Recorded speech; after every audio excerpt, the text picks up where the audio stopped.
Welcome to All Aboard the Championship. We think we've flipped over, mate. It's you first and me second today, just to keep them guessing. It's me, the Man Mountain, and Lewis here for your All Aboard the Championship with another banging theme tune. Thanks a lot, Jimmy, for sorting that out for us. We want the comments, guys. We want to hear from you tonight. We're live on the internet. And we want to hear from you. We want to speak to you about what happened this weekend in the championship. So a really big weekend, Lewis. Very enjoyable, lots of goals, and some surprise results as per usual. Some surprise results as per usual, and you know what a weekend it was. Obviously, the previous week in the Premier League and Championship, we had a few 0-0s knocking about, mate. We were trying to reach for excitement, but you know we're not struggling this time. Lots of goals. And yeah, some surprises all over the place. Indeed. We'll start on Friday night. Two sides that are, well, Derby doing quite well at the moment, aren't they? And West Brom, who have been struggling recently, they played out a Midlands 1-1 draw. Many derbies finishing as a draw. Good game by all accounts, and Chris Mepham to the rescue for West Brom. He was, and I did the watch along for this one with Russ on the Friday, which I very much enjoyed. Shout out to Russ. As a spectacle, yeah, it was a hard fought game, I would say. There were periods of it that were fought, you know, pretty hard in the middle third of the pitch, you know, cagey at times. But Derby looked set for all 3 points, mate. That man that we've given a lot of credit to previously, Patrick Adjumang, profits from a Max O'Leary blunder on his debut, the goalkeeper they signed from Bristol City. But like you say, late in added time, Chris Mepham has one just over the line. Zetterstrom can't keep it out, and Eric Ramsey's team scrape a vital point. I'd like to ask Gaz Dunn, though, about a possible foul by Mepham for the goal. You know, pull back on the West Brom, on the Derby defender, I should say. But you know, how vital could that leveler be for Paul, for West Brom to ignite the season, mate? Well, I think they need something to happen, don't they? They need that manager bounce, and I think they'll take the point. Obviously, when you score in the last minute, sometimes it feels like a bit more than a point, and yeah, they'll feel like they might have rescued the day maybe a little bit. But we'll wait and see how it plays out for West Brom. They're a big side in this division. I don't think their squad. I don't think their squad's quite where it needs to be if they're going to be where they've been previously in the division, if I'm being completely honest. I've said it before. But I think that, yeah, Derby, not an easy nut to crack at home, and I think they'll be happy with that point. Good to get him off the mark, wasn't it? On to Middlesbrough, who, you know, I don't know if they get enough credit, you know, for the type of season that they're currently having. They certainly put a side who've done well this season in Heckingbottom's Preston. It was a little bit of a comedy show for Preston at the back. When I was watching their defending, I was thinking, wow, there was a lot for Heckingbottom to sort out, wasn't there, across those 4 goals? Yeah, a lot for him to sort out. But on the flip side of it, Hellball turned up to 11, mate. I thought Middlesbrough were equally fantastic against another team chasing promotion. So on paper, a fantastic result from them. They dominated this game, really. Alan Brown on the score sheet for them with his 3rd of the season. Nice through ball from Matty Target, by the way. Lovely bit of play for that goal. Tommy Conway, who often has a save for Middlesbrough, makes it 2 not long after. Really well struck effort. A guy they rely on so much in Morgan Whittaker, making it 3. Jordan Storey obviously seeing a red card just after half-time, which... you know, at that point, you put any chances of Preston getting back into the game to bed. And yeah, but Borough keeping pace with Ipswich, mate. I mean, bad day for Preston, as you say. Some things to sort out for Paul Heckingbottom. Now just 4 defeats in a row for them. 3 of them in the league, 1 in the cup. Are they hitting the skids, mate? They've only had 3 wins in 10 games now, Preston. They look so steady at one point, and now I worry. I just think that some of the things that have been said about them, they're kind of fulfilling it a little bit, aren't they? I think that they were punching and they were doing a great job of it. Don't get me wrong. The question over the quality, as I've said, it's my phrase now. I'm taking it for my own. Class is permanent and form's temporary. Were they just in a moment where they were just being able to grind those results out. I've got to give them credit for some of the results they've had this season, the way that the belief that they've had in themselves to get themselves over the line in many games. They looked tired to me in this game. It looked like the defenders looked like they'd almost had nothing.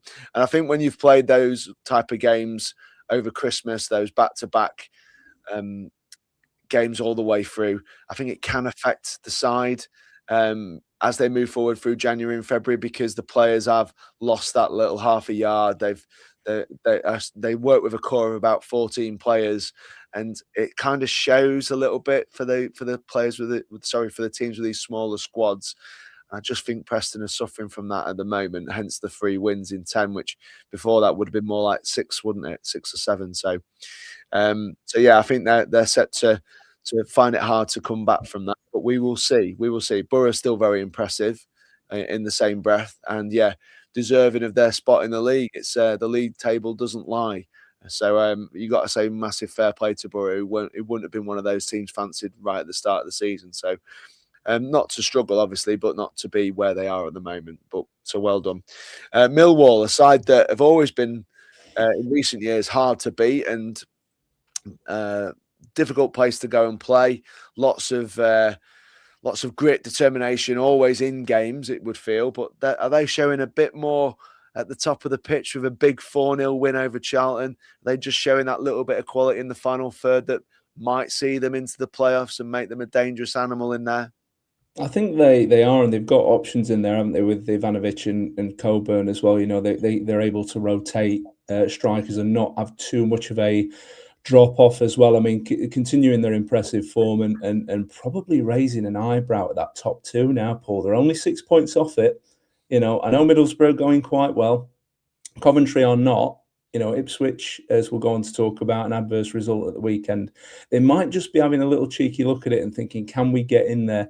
But you know, 3 of the 4 goals actually came pretty late in the game for them. 81st minute with Caleb Taylor, who had a terrific game. I thought he was excellent in this game. It was one I watched live on the early game. But you know, excellent again. The scoreline didn't flatter Millwall. I thought they were completely dominant in this game. 4 wins, 2 draws from their last 7 games. My belief is they make the playoffs. You know, they just don't seem to hit losing runs, mate. I think they look like stayers. I don't know what you think. They hold in there, don't they? Yeah, I think they've got that bit of grit, but they've also got that bit of quality. Obviously, Alfie Doughty with a really good delivery. Always liked his quality. Really liked it. When he was at Luton, I thought he was someone that a lot of Championship sides should be looking at to go and get. And yeah, he's coming up trumps for them at the moment. So fair play. Birmingham, Stoke. It's a classic Championship fixture, isn't it? Birmingham obviously enjoying their best results at home. Stoke, who've been indifferent recently compared to where they were towards the start. So yeah, I think it's a classic Championship 1-1er. It is, and a better result for Stoke than the Blues, I think, by virtue of the fact that obviously Stoke were playing away from home in this. It leaves them 10th, only 2 points off the playoffs. Obviously, Iwata converts the header for the first goal, and Stoke equalise with the Neumann own goal off a corner. Interestingly, Stoke have the joint highest number of clean sheets with Bristol City and Millwall. All have 11. Surprised me, actually, that I wouldn't have necessarily put Stoke up there. But Birmingham now only 1 defeat in their last 8 in all competitions, Paul, but they're sat in 13th. Do you think Chris Davis has worked hard to make them a little bit harder to beat? Because, you know, they had that really poor away record at one point, which they've started to maybe address a little bit. I don't know if he's slightly changed the way they set up or the way they play, but they just look a little bit more, you know, they're not setting the tyres alight, but they look a little bit more resilient, and they're not losing too many games. They're sort of grinding results out at the moment. Yeah, maybe, mate. I was a bit disappointed. I think there's, I know that there's some arguments about the ownership over at Blackburn as well. Yeah, I don't know. I'm not sure. Blackburn. Do you think Blackburn are going to survive? Blackburn. Well, I mean, obviously they've gone on to get they've got the 1-1 draw. Watford Sorry. at the weekend. Mate, I'm trying to concentrate. Oh, you were talking about Birmingham, weren't you? I thought you were segueing into the Blackburn game. Sorry. No, no, they both drew 1 each. I was looking at the scores and one's underneath the other, so I was like, oh yeah, is he on about Blackburn yet?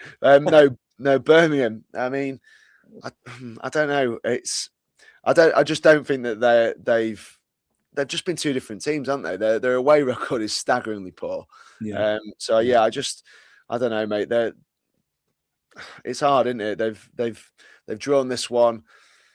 I don't know about whether Stoke can stay there. I'm not sure. I'm just not sure. So yeah, I think it was what I would have gone for a draw if I was predicting this result, to be honest with you, because I just think that they're both not scoring a lot of goals at the moment either. So yeah, like you say, that being tight at the back is a thing. But yeah, I think that they'll end up in the middle, both of them, and I think that's indicative of the thing, of the scoreline. Sorry. So Blackburn and Watford, mate. Sorry, I was trying to segue in.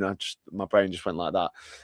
Couldn't decide where you were talking about. Blackburn 1, Watford 1. Are Blackburn going to get out of this mess at the bottom? They starting to look like they're in a little bit of trouble, mate. To be honest with you, they had to come from behind in this one as well. Valerian Ismail under increasing pressure, it would seem. Kiembe obviously putting Watford in front after Rovers failed to clear a corner. Pretty poor goal to concede, really. Lewis Miller with an equaliser very shortly after. Alarm bells ringing in this one, though, for Watford, as Imran Louza didn't travel with the Watford squad. Confirmed later by the club that he failed a late fitness test. So apparently nothing to do with links to Everton and Ipswich in the media. 6 goals, 6 assists for him this season, mate. I will ask you about Louza in a moment, but just going back to your Blackburn question, I do think they're in a little bit of bother. I look at their team and I think they could do just a little bit better with the likes of Good Johnson and Hashi in there. They've got some decent players in their team, decent players in wide areas as well. It's not a terribly poor squad on paper. But he just doesn't seem to be getting a lot out of them. I'm surprised, to be honest, that Ishmael's still there. I think I would have expected a little bit more from Blackburn this season. But just nudging over to the question I wanted to ask you about Imran Louza, clearly by far and away Watford's best player, mate. As I say, the 6 goals, 6 assists this season. Do you think he's got what it takes to be a Premier League player? What do you think his ceiling is, in your opinion? Where would you pin him? I'm quite surprised that nobody's come for him before. So people who have been promoted, for example, out of the division would have known about him. And it's a really good question, because when you see him in the Championship, he is at times levels above. So he looks like he can run a game by himself. And he came to Bramall Lane and did that. I thought he was just dropping into spaces. There wasn't really any special for me, there wasn't any special arrangement made to stop him from dictating the play the way that he did. And I went on to watch him more. His goals and assists are stacking up. Maybe the physicality side of it, I don't know whether there's doubts about that, but certainly the quality, I think he could go and hang at Premier League level with the right players around him. Certainly. And I have been surprised that in the last 2 or 3 years that someone hasn't gone, if we're getting promoted, we'll take him up with us and go and spend the money that it'd take to get him out of there. So yeah, I am a little bit surprised. I think he could be a Premier League player. I think he'd be worth certainly a risk for a team who have been promoted to sort of level up in that position, in that playmaker position. So yeah, I am with you on that. On to Bristol and Sheffield Wednesday. Sheffield Wednesday not scored for a while now. Twine with his 4th in 7. Great technician. I think he's someone that the top sides in the Championship. I'm not saying that Bristol are miles off that. I'm surprised that teams haven't been coming to get him for a long time. Obviously, they've just lost Mehmeti. They won't thank me for trying to hawk their players around the division, but he's certainly a good player for them. And Sheffield Wednesday is just getting a little bit sad now, isn't it? A lot of United fans would say not, but it's the way that they're losing their players. Obviously, Barry Bannon, there's the we've just seen in the comments from Ian, which he threw me off with one of the comments, which we'll get to in a minute. That's what my brain just went, oh my God, what was it? That's so funny. But anyway, we'll get to that in a sec. But yeah, it's getting a bit sad for Sheffield Wednesday. I just don't see them as competitive anymore. And I think the players are starting to drop their heads, and it's just going to be such a long, end to the season, isn't it? It is. I mean, this was so comfortable for Bristol City, and Cooper in the Wednesday goal made a number of good saves. Very busy boy in this game, as you would possibly expect him to be. The man you mentioned, Twine, gets on the end of a McCrory cross for the first goal. Good goal. The second goal, Paul, I couldn't believe. I mean, I've no idea what the two centre halves are doing for Wednesday as Sinclair Armstrong just runs through them. It's like, there you go, sir. Off you go. Go and score a goal. It was just incredible. His run and effort comes back out to Bell. He slots it into an empty goal. You mentioned Bristol City losing Mehmeti to Ipswich during the week, which is, as you say, obviously a big blow for them. Talk of them spending some of the Semenyo windfalls. So obviously they got some money from the deal that took Semenyo to Manchester City. They brought George Earthy in on loan, a player they had on loan last season that did well for them. Wouldn't be surprised to see them in the market again, would you? You'd think so. You'd think the manager who is dealing with a squad that made it to the playoffs last season, and he'll probably be thinking, if you're going to flog one, you've got to then get one back in, aren't you? Really. So yeah, I'd imagine that the manager will be pushing for some movement. They're a side in a position where they could still mount a challenge, and they do have quality players in that team, but they've been inconsistent like most of the division, really. From one week to the next, very hard to call how they're going to do, except when they're playing Sheffield Wednesday at home. Yeah, that one not too difficult to call. I just want to highlight some of the comments, mate, just because I'll be honest, that is completely what threw me off a minute ago. David Morwood, okay, always look forward to these shows. Up all the rambles, up the blades, up the positive six. Like and subscribe. Hype from David Morwood, our Cornish blade, the man with the pasty in his hand. Here we go, Jimmy Ramble giving it large to us about how we like to have the screen, mate, with the two splits. We don't like our faces to be too close to it. Yeah, such a shame that two fine-looking men are so far from the screen. Yeah, and Jimmy then saying, Burrard, don't get the credit. Fair comment. Ian, one of our mods, has come in with a scathing attack on Jimmy. Evening, chaps. Taking notes of Jimmy with his usual nostril cam. Jimmy, what is going on, mate? With those nostrils. Wow from Jimmy. And Bannon had his medical today to be announced tomorrow, says Ian. Well, said the rocking horse. That was quite sad, wasn't it? Watching him come off. And I was speaking to my cousin who is a Wednesdayite last night, Neil, who said he'll check out the stream. So I'll give him a little shout. We had a little chat, and he's obviously from the other side, and we were just talking about the owners and the fears he has about the owners, obviously coming from Sheffield United and being a little bit behind the AI signings, the data-led signings who have done nothing for Sheffield United this season, and talking about how Barry Bannon probably doesn't fit the moral model because of the resale value on a 36-year-old player. He's still their best player, and his statistics don't lie. At this level, he can be a difference maker, and I think it's a really smart piece of business from Millwall. I agree, and at this point as well, where they're really pushing now, as I say, they're only 6 points off that top two, and he's a technical player. He's an experienced player. He's someone that can knit things together in the middle of the pitch. As Sheffield United fans, we don't always give him credit. We like to give him a little bit of stick. He's the pantomime villain for us. But he's a good footballer. There's no doubt about it. And at this level, for Millwall are probably picking him up for next to nothing. As you say, smart bit of business. It might be enough to push them over the line, mate. You never know. Yeah. Again, I'm really surprised that he's gone, to be honest. But, after the commitment that he's shown to the club, it's quite a surprise to me anyway. So on to Hull, who continue to have an outstanding season. They beat Swansea 2-1. Another victory for Hull. They've got it over the line again. Again, another playoff contender, mate. Are they going to be in there? They look like they are. I think so. It's the third straight win for them. Ollie McBurney, Penn, and Regan Slater with a banger. Two players we know from our parish, or formerly of our parish, with two blades, doing enough. It seemed, despite Cullen pulling one back for Swansea. Swansea missed a couple of gilt-edged chances in this, though, I thought, mate. Certainly at 1-0. Looked like both were our mate Dr. Vipotnik as well on the highlight reel. Normally so composed and so clinical in front of goal, but not, just maybe not his best day.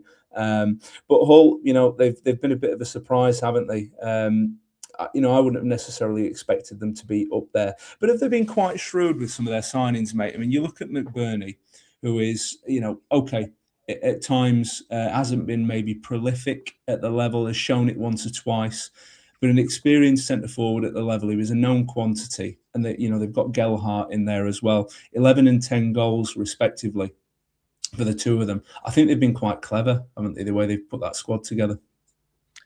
Yeah. And a lot of experience in there as well. The old Dad's Army from Sheffield United with Egan, Lundstrom, Bernie, Slater, who's ex-Sheffield United. Yeah, nothing would surprise me if they signed another one or two before the window closed. But no, they've been successful players, and Bernie has had purple patches in this league. Obviously, he had a good season for Swansea. He had a couple of decent ones for us as well. Smart pickup, mate, and for no outlay. I know he'll be on a few quid, but just a smart bit of business from Hull, offering the deal that he wanted, and things could have been a bit different, but we'll live and learn. We had a lot of times with him where he was injured and other things as well. So if they can keep him fit to the end of the season, I think they'll be in that playoff. Making that life hard for somebody, that's for sure. On to Leicester City, who have sacked the manager on the back of this. Marty Cifuentes, see you later, alligator. Didn't spend a penny, was given the keys to probably the one of top or second top squad in terms of personnel. You'd have to argue with Leicester City. A 2-1 home defeat to Oxford, who are fighting for their lives at the bottom of the table, was enough for him. So yeah, it's it was, they're just so poor at the back, aren't they? And concede soft goals all the time. What did you make of the goal, mate? I thought Harrison standing the goalkeeper was.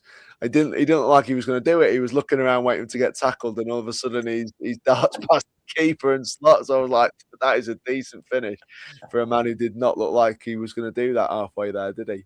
Yeah, and I think he was caught by surprise with just how high up the pitch Leicester were pressed. I mean, he had no one around him, did he? He had the freedom of. I was about to call it the Walker Stadium. I'm way behind, didn't he? But he had the freedom of the pitch. I'm showing my age a little bit there. As you say, it looked at one point like he's thinking, "Is anybody going to try and stop me?" And obviously, it was like he was slowing down, expecting someone to catch him up, but he was just away, wasn't he? And then when he rounded the goal, I was like, fair play to him. Yeah, fair play to him. Yeah, and Sam Long with the first one at the end of a long throw as well. I mean, like you say, they just seem to have a little bit of a soft underbelly. Leicester, you can see the talent they've got at the top of the pitch with Fatawu, and even with Jordan James in the middle, and some of the goals he's scored for them this season. But yeah, a very disappointing defeat for them again. Who next for Leicester, Paul, do you think? Oh, Andy King, Russell Martin, Lee Carsley, all tipped by the bookmakers. I don't know who my pick would be there. I just want to put this on the bottom. Richie Carrington mentioned in our chat Leicester points deduction this week. Wow. That, my friend, makes a big difference to who's coming in. Obviously they're going to. Whoever takes over this side has got a very, very tough job to do. And I don't know how involved they are in the transfer dealings and the other parts of this, but the wage bill is a monster. an absolute monster at this level, and they've got players that are going to be very, very tricky to shift when it comes to. I don't know who's going to pay the money to come and pay a transfer fee first of all, and then pay the wages on some of the lads that they've got in who have not done it for quite some time now. Leicester, with the points deduction, that affects the management situation. It'll be somebody who thinks they're lucky to get the job, which I know the fans will not be wanting to entertain. I really think it's going to be a tough few years for Leicester City supporters. Having won the title, got the trophy cabinet's been brimming, and all of a sudden, I think it could be tough, and it'll be intriguing to see how they finish off this season, because a test of character for a lot of their players as well. Yeah, and you look at you allude to the wage bill there, and some of the players that they're not going to be able to shift immediately. I think of Harry Winks. I think of Ollie Skip.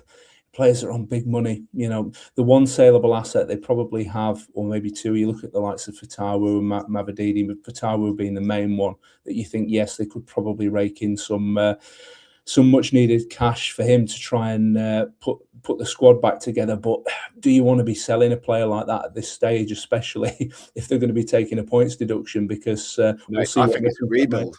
I honestly think it's a full rebuild. A full rebuild. They're going to have to get rid of. They're going to have to try and get rid of. I don't know what the contract status is of some of the older players. They've got Cody there on the bench, haven't they? They've got Fars, who's no good to me, but he's an international footballer. They've got Pereira, who's going to be on a packet, you can imagine, from his Premier League form. Daka, who was signed as a Premier League striker, hasn't done it. It's like there's so many that they're going to have to get moved on. So yeah, interesting times for Leicester City. But fair play to Matt Bloomfield getting a tune out of Oxford. We'll reserve our chat on them to see if we think they're going to survive until we get the table up in a minute, mate. But it won't do them any harm, belief-wise, to go there and get that result. That's for sure. So well done to Oxford in a 2-1 win. QPR 2, Wrexham 3. The Wrexham bandwagon goes on. John Ham's brother, Rex Ham, is still trotting on up to the finish line. They've hit some form, haven't they, mate? Just at the right time. Windass with a strange no celebration goal. Oh my days! What is going on? What is going on with that? I don't know. But yeah, Rathbone still looks a great player, doesn't he? He does look a great player. Just on the Windass non-celebration, though, I did point a pretty disgruntled frown at that. I did not like that at all. Whatever the reasons were for it, celebrate with your team. It was an important goal. But like you say, Ollie Rathbone, again, proving to be a big player for him. It was some game, this, mate. It really was. I mean, Harvey Vale's opener would have left a hole in the back of the stand if the net hadn't stopped it. It was an incredible, ferocious volley from him. Callum Doyle, a player that a lot of clubs at this level courted before the start of the season, and even going back into last season, he got the equaliser for Wrexham. It looked like Steve Cook had won it with a lovely header just at the near post, guiding it into the far. And Bengway's sending off, mate, I think was justified. It was late. His foot was up. He came down the leg of the opposition player. It's ultimately cost his team, I think, hasn't it? Because Wrexham go on to win it now 6th, 5 wins and only 2 defeats in their last 8 league games. I really do think they're starting to believe, and they're about to spend some money, I believe, as well. I'm not following that too closely at the moment, but I believe they're looking to throw some cash around before the end of the window as well. Oh yeah, I've just been knowledge checked. Conor Cody was the Wrexham players going to loan to Charlton.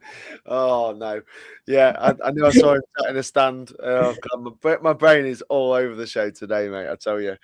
I've been all. You can't remember where everyone is. In fairness, mate, if I told you about today, my head has gone like this all day.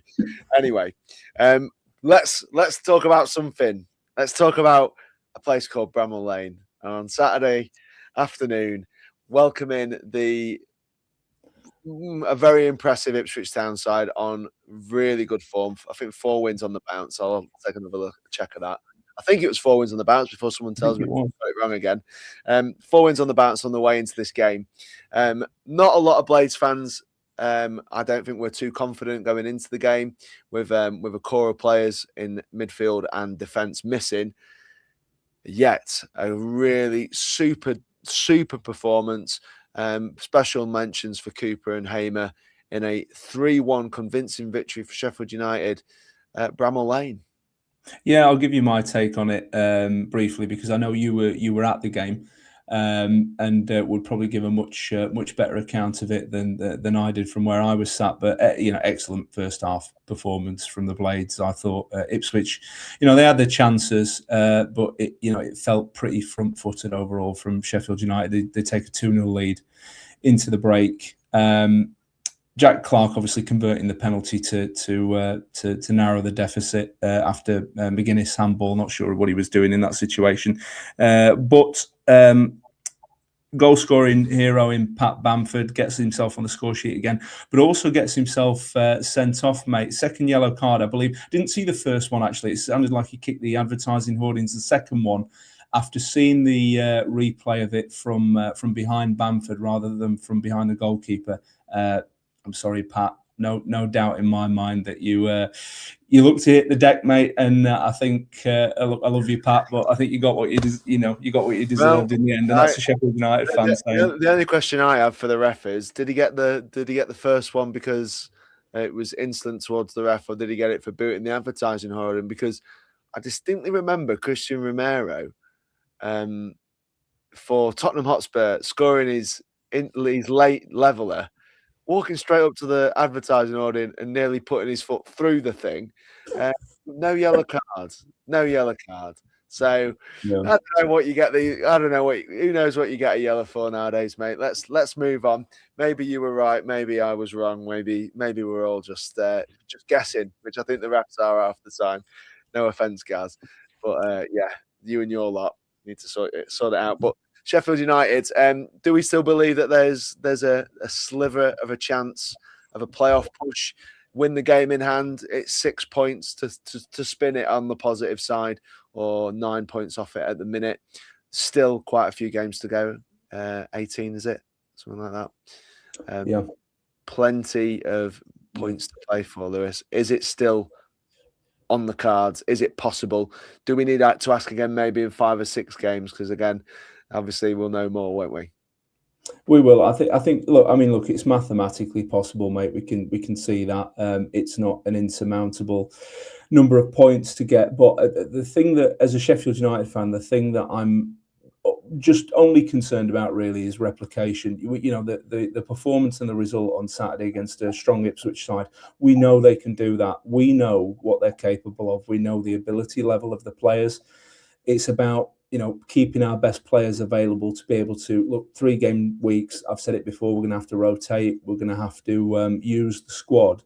But when we're missing the likes of Yaro Riedewald and Tanganga for extended spells, players like that, it's a bit of a drop off. And I just worry about being able to replicate that performance enough to be able to push us towards the playoffs. We've got a lot to do. I hope so, mate, but I'm not, I'm not holding my breath. Okay, mate. Okay. Just going to get through a couple more of these. Hi, Batman Lou, Paul Martin, great show, Italian cappuccino. Tufty and Nilly, we trust. We have Blades and roll on because Blades are on a roll because only win.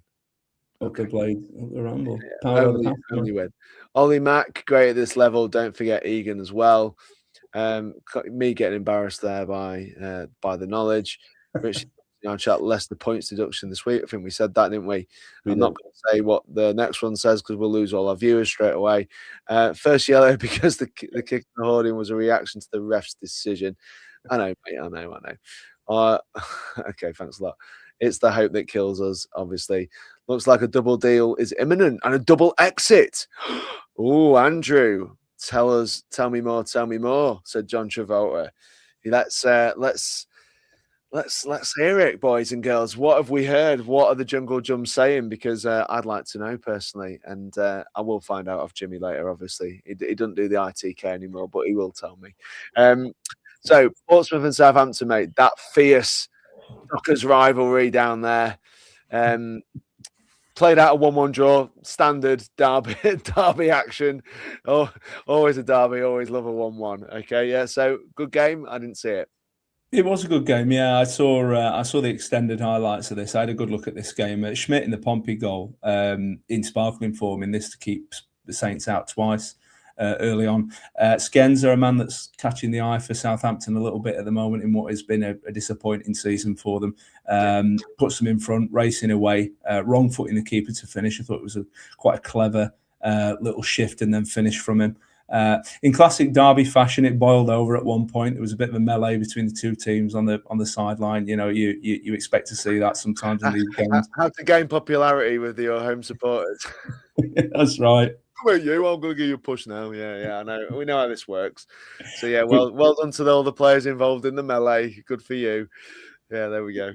We know how it works, but recent signing, mate, Ebu Adams makes himself a bit of a cult hero, forcing home an equaliser and really going for it with a celebration as well. But Pompey aren't lying down, are they, mate? I mean, one defeat in their last 8 games. You know, we know they're down there struggling, but that's a surprising stat. When I looked at it, I thought 1 defeat in 8. They're digging their heels in. You know, Norwich are making a fight of it. There are 1 or 2 teams still floating around there. Maybe, just maybe, Pompey will find a way to scrape out. I think they've got a good manager in Massinio. I think he does a lot on very limited resources with that side.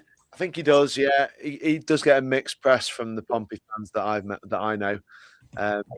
So it's I don't know. I think he'll keep him up. I think that's where I am with it at the minute. I think he will keep him alive. And then we'll have to reassess, obviously, in the summer what they want to do, and maybe back him a little bit more. You know, Pompey are notoriously a big club, and I know they don't get loads through the gates nowadays, and they won't have that parachute money, but they'll be looking to have a better show next season, I'd imagine. To Norwich City, who have notoriously been towards the top end of this division, they welcome the league leaders to Carrow Road. And relive some of the old glory days for Norwich, and Clement getting a real tune out of him in a 2-1 win against the league leaders. Yeah, fair play to Norwich in this fabulous result. And SA fired Coventry in front as well, so they had to come from behind. Matson for Norwich copying an elbow to the face first half, something VAR would certainly have caught, but they don't have the luxury. Kovacevic in the Norwich goal makes a really important save to stop it being a 2-goal deficit, and he made another save later in the game as well. Had a really good game. Slimani and Ahmed with the goals. Horrible defensive lapse, mate, from Kitching to let Norwich in for the winner. But Cov's lead now, Paul, 3 points. Remember how far away they were? You know, it's 4 wins in their last 10 games. Is it just a wobble, or have they been figured out a little bit? I was watching Cal Fowler tell me they've won the league, so he said that this last week. So we'll hear that, and we'll take that on, and we'll think about what's going to happen next. Because when Borough win 4, and your closest rival have won 4 out of 5, at some point you've got to turn that around, haven't you? And they've certainly got the personnel to do it, and they look like they've made a couple of good, well, certainly one good addition in SA to add something at the top of the pitch. So I'm not worried about Cov. I still think they're going up in the top 2. Whether they win it or not, I don't know. And certainly Middlesbrough and Ipswich will have a lot to say about that come as they draw ever nearer to pegging Coventry back and getting rid of eroding that league completely. So yes, mate, it's interesting, and I want to have a look at this table. Just want to say, Corporal, good evening, my friend. Right, let's get the table up. Let's have a little look at the top. So obviously, Coventry, and we were speaking 3 points, 2 wins in their last 6 there. Middlesbrough on the march, as it were, with 4 in their last 4. Very, very impressive. And then Ipswich obviously going to Bramall Lane and coming a cropper. That can happen. And certainly Sheffield United fans will be thinking that if they can if they can replicate that kind of performance, then they should be picking up a lot more 3 points in the meantime.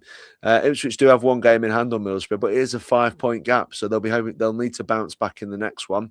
Hull, we certainly haven't given enough credit to this year, on the same points as Ipswich. Millwall only one behind, having played an additional game, and Wrexham, the one that I think most of those teams below will be believing they can pay them back and keep them close. Wrexham doing well, 4 wins out of 6 there on that table, looking like they've hit some good form. When you look down there at Bristol, very indifferent form. Watford are struggling. Preston are all of a sudden struggling down in 9th. Stoke very indifferent. Derby indifferent. It's there, isn't it, mate? There's somebody or someone or a couple of teams maybe who have got to come out of the pack and potentially make that challenge.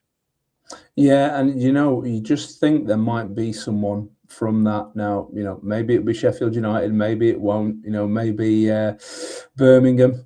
With their a little bit of resistance and they're being a little bit more dogged and grinding out the odd result. It's there for someone. No one's quite grasping it at the moment. I think 6th spot, despite Wrexham's improved form, is still there. I think there are a lot of teams that could take that 6th spot. I think the top 5, when we looked at that a moment ago, it just kind of nudging away slightly. There's that little gap between Millwall and Wrexham. I think that top 5 are going to be in there. That's it's not such a hot take at this point. You look at the table and you think, well, they very well could be. But 2nd spot, I think for me is still open for the team, for everyone down to 5th. It's still there. It's going to be really interesting, mate, because as I say, that middle pack, no one's grasped it at the moment, and Preston seem to have lost their way a little bit. Watford have lost their way a little bit. It's a tough one to call.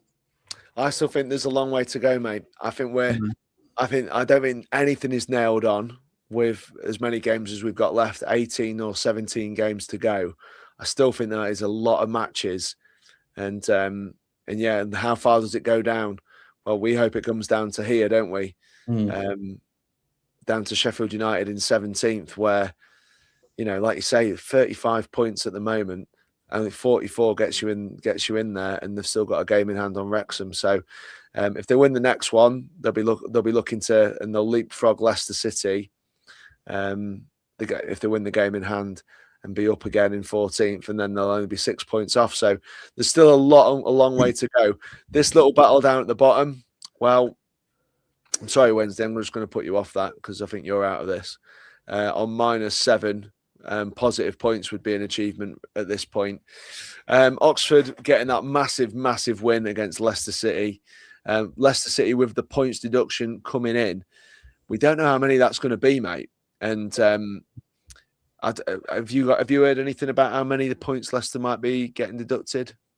I've heard a few different things. I've heard 6, I've heard 10. It really does depend, doesn't it? Because if they get, even if they get a 6-point deduction, let's say, just plucking a number out of the air, that would put them on 32. They're right down in that mix then, aren't they? And not in sparkling form, as we've seen, manager departing. We don't know who's coming in. It's got to be a worrying time for them. You would think they might have enough at the top of the pitch to avoid getting into too much trouble.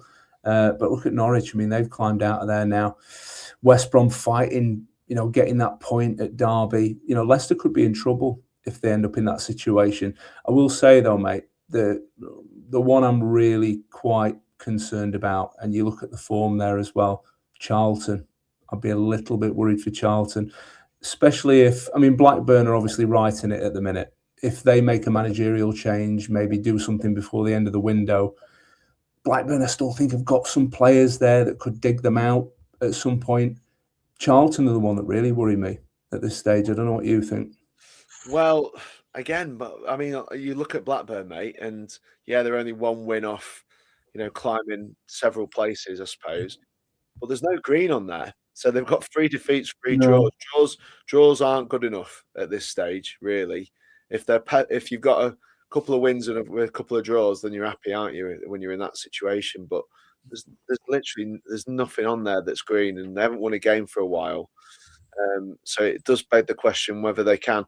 Portsmouth done themselves some favours, obviously, with a couple of wins and 3 draws in the last 6. So they've lost one in 6, and they'll start to believe that they can climb. And why can't they? West Brom are in a right mess, a real mess. 4 defeats on the spin, and then obviously a point at the weekend. Mate, that is not good enough. That is the type of form that's going to put you right in it towards the end of this season. So I just feel like the teams that can pick up those W's are obviously the ones that are going to pull away. And at the minute, Blackburn, West Bromwich Albion, Charlton, yeah, got 1 win in 6, haven't they? You just think they've got to change the way that we're looking at this table at the minute, because they will be in that mix-up. Oxford, 2, 2 and 2. If they do that in the next 6, they'll be out of there. You can guarantee that almost. Guarantee almost double entendre. But I think Oxford will take a lot of heart from their victory over Leicester, and it'll just remain to be seen if Leicester City's players get that deduction and get thrown into that mire. They've got to get the mindset that they've got to go again, and that'll be the big question for them, whether they can or not. Well, look, mate, it's all there to play for. It's a very exciting table, and yeah, I still think that anything could happen. I don't think at the minute that a lot of those teams are going to be where they are right now. I think this table is set for a big change over the next sort of the next coming 3 or 4 weeks. And yeah, let's see who can get their elbows out and start nudging their way through the pack. Andrew Turner. Oh gosh, what have I done there? Pressed the wrong button. Andrew Turner. I think a centre half, centre midfielder, winger would be a very good business, coupled with some fringe players going out on loan to get some minutes. Not sure I'm keen on Everton swap for Sariki. Oh gosh, we're talking about Sheffield United now, aren't we? In terms of the double deal, he says centre half from PALLETS and a possible swap deal with Everton involving Sariki. I think Sariki's got an amazingly big ceiling. I like that Tim Irogbunham. I know Jimmy doesn't even attempt it. Still interested in Rothwell and midfielder from Brentford. Frank Onyeka, I think it was. Yes. So there's lots of rumours flying about. Still no real talk of a wide man. No, and you think at times that there'd be an area that we'd really like to strengthen, wouldn't it? But Gus hasn't been in sparkling form. As our option out on the left this season, we've had to sort of shoehorn Callum O'Hare into that position, who's been terrific there, but it's not his natural position. Brooks blows hot and cold, can be terrific sometimes, not others. It's still an area I'd like to strengthen, but we've got 1 or 2 other areas, I think, as well, mate, that I'd like to add a little bit of depth to, I think. Yep. So Jack's right. If we get 3 or 4 wins out the next 5, mate, it is absolutely game on. This division is wide open, and big moves can be made in a 3-game week, that's for sure. And he says our last win shows we shouldn't be scared of anyone from a Sheffield United perspective. Said it all season. If the right United turn up, we can beat anyone. Well, certainly on Saturday's evidence, Jack, that would be the case. It'll just be now about can Wilder get them consistent, because they'll need to be to mount that challenge. Michael Brown, I just wonder where in the league Sheffield United would be had he not sat Wilder. No one's got the crystal ball, mate, I'm afraid. And I think we'd be in a much stronger position than we are now, or Sheffield United are now. So we'll have to wait and see. But then there'll be plenty of other teams in this league saying similar things about managers who've gone by the wayside. And there we have the ultimate unbiased. Mate, that was a top comment, Jack, and I think that's where we'll leave it. Thank you for joining us on All Aboard the Championship, everybody.